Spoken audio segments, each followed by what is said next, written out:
recognize this. You'll want to do the same thing this time. Get rid of the top 3 rows. Get rid of the column. Sort it by data set.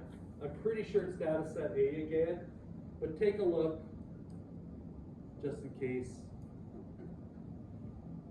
Brian goes in on the weekend and changes all the sections to data set D or something. Take a quick look, but historically it'll be data set A. So I'll sort it by data set.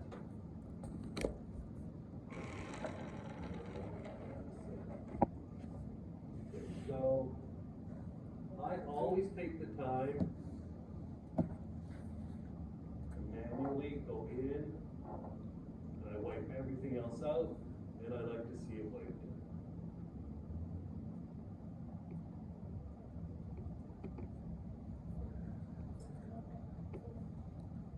I'm now positive. Any analysis I do, there's nothing below that data set. So the data set. Data set A. So, get comfortable sorting charts, starting like worksheets, because in week 13, all we're doing that day is an in-class project / assignment. It's going to be a bunch of Excel questions, and they're going to be timed. You're going to do it in pairs. So one of you will be logged in to lockdown browser to answer, and your partner will be on the laptop with a spreadsheet open, trying to solve it in Excel. So you'll want to be able to sort, and it won't be this spreadsheet. I think it's going to be like airplanes or airplane parts or something. So get comfortable, and please, in this course, the other section, the in-class assignment, a whole bunch of them copied off one person on Wednesday last week, and that person, unfortunately, used filters, which will skew, in some situations, will skew your answers. And I'm not going to go through why, because filters aren't part of this course.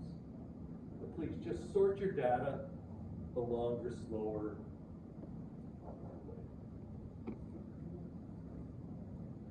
Unless, if you're someone who's advanced enough at Excel, you can use filters, and when you go to do things with them, you know not to fall into pitfalls and have errors arise, great. But if they don't work for you, I'll just remind you to do it this way. So, we did some charts, right? On your test, charts won't be that difficult, because you'll just have to recognize the correct one, right? You'll be asked, given something, so say,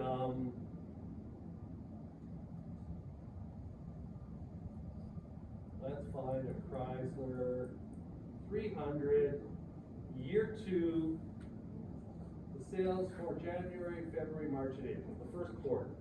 So I've highlighted them. I'll go up to insert.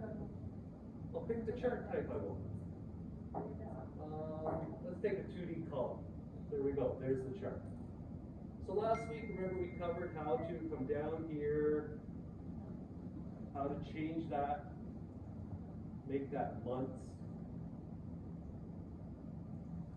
So once again, on the test day, you won't have to do that, but you'll have to recognize a chart that's had that done, right? Because remember, you're going to have a bunch of charts there, you got to pick the correct chart. We also, remember I told you, change this, make the title meaningful. So meaningful title. You can change this axis here. So format axis. You can add tick marks if you need smaller tick marks on the inside, on the outside. You can change those. Remember your in-class assignment last week? I had you change that number to currency. And no decimal places. There you go. Now, if it's a pie chart for this data, right click, change chart type. Don't reinvent the wheel. There you go, there's a pie chart. Right click, add data labels. There's the data labels. right click, format the data labels. I want them to be percentage. And I want to put them on the outside. There we go. Now, I want to format the data series. Did everyone catch that? Cursor over the pie, right click, format data series. And this, remember, lets me change the angle, which spins it, and the explosion, which literally does that. So you notice as I put this up, it spins it. So there's a 25% angle, and here's an explosion. Let's make that 25%. There we go. So that was right click, format data series. So you've got to remember that one. So on the test day, you'll go into the chart, you'll be told, building a pie chart, blah, blah, blah. And angles this, explosions that. You'll have to be able to do that to see exactly which image is the correct one. Adding these, whether you put them on the inside or outside, you're not submitting yours. You just have to be able to pick the correct one. So you have to be able to do enough on your charts to identify what it should look like. So remember on the test, you're not adding yours, it's multiple choice, you're picking. So one of the four will be the correct one. You have to be able to work through enough to get to the correct chart. And once you've done your pie chart, right click, change chart type, let's go back to a column. And trend lines. Remember the plus symbol, your top right. Trend line. Pick the correct one. So 2-period moving average, there you go. It's always a little wonky one.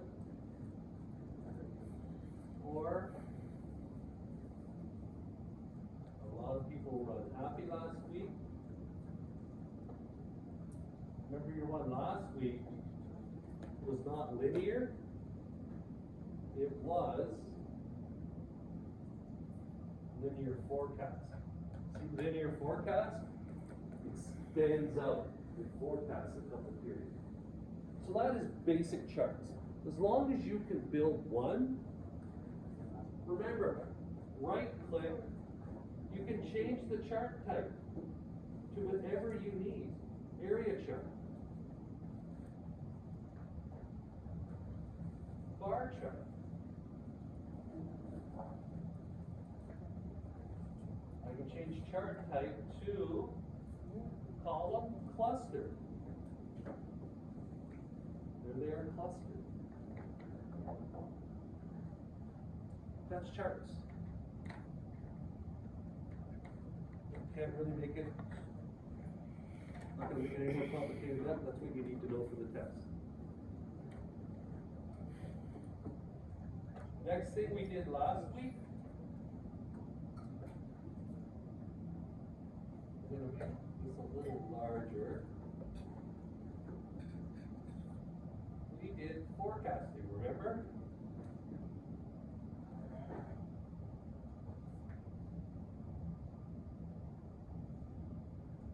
So trend lines, I just showed you trend lines, that's a type of forecasting. So let's make this put in year, data, year 1, 2, 3, 4, 5, 6, 7. Let's go in, go to data, forecast sheet. We can now have the algorithms in Excel do a much more accurate forecast than a trend line. So you notice, it's going to go fill in these missing 3/4. Or, there's 2 ways to do it. I can take those out. Go to forecast sheet, go to my options, and have it extended out. Just pick forecast end there, put it to 7. Either way, it's going to put it out into the future. I'll change my confidence interval, always read the question carefully to see what it asks for. Hit create, and there it is. now taking it up to year 7. The other way will get you the same thing. Put those in, highlight it, forecast sheet, change the forecast to 7. I'll leave the confidence interval at 95, there we go. You can now tell me what is the forecast value for any of these years, or you can tell me the lower confidence bound for any of those years, or the upper confidence bound. It's done it for you. You just have to remember forecast sheet, and when you do the forecast sheet, always remember to hit the options to go in and change the confidence interval. It's really 2 things: forecast sheet, options to get to the confidence interval. That's it. It's a great little feature. So that is a quick summary of what we did last week. You'll notice if you go down to the test review, look for Excel 2. Here it is, right? Insert 2D column charts, stack column charts. Change the color. Well, if the test asks you to change the color, pick the chart that has the color it asked for. It's not going to know whether you changed yours or not. Add a chart title. Once again, if it gives you a title, whether or not in your practice one you change it or not, pick the answer with the correct title. Tick marks, formatting the axis, adding data labels, we did all that. Pie charts, angle the first line, pie explosion, the data labels, changing it to percent. Pivot tables, we've done. If you need to go back to pivot tables, go back. And that's it. The other topic is geospatial mapping that we're going to do today.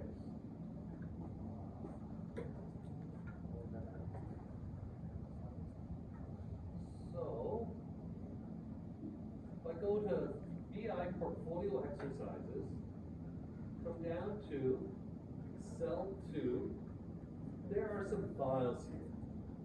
There's a PDF, geospatial mapping with Excel. This actually has the directions of what we're going to do step by step. It'll walk you through what we're going to do. Geospatial mapping with Excel. So, is everyone ready? I'm going to get started, and hopefully you'll do this along with me, step by step. So, see the file below it? Pipeline incident data? Download that and open it. Download and open that file. Download, open it. It comes up, it's just a mess, don't worry about it.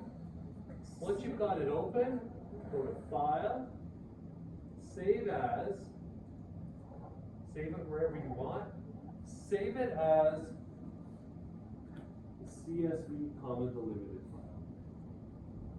It comes up by default, but do that. And save it. Okay? I'll give everyone a minute to do that. Save that file. Download it. Pipeline incident file. Download it, save it as a text file or CSV file.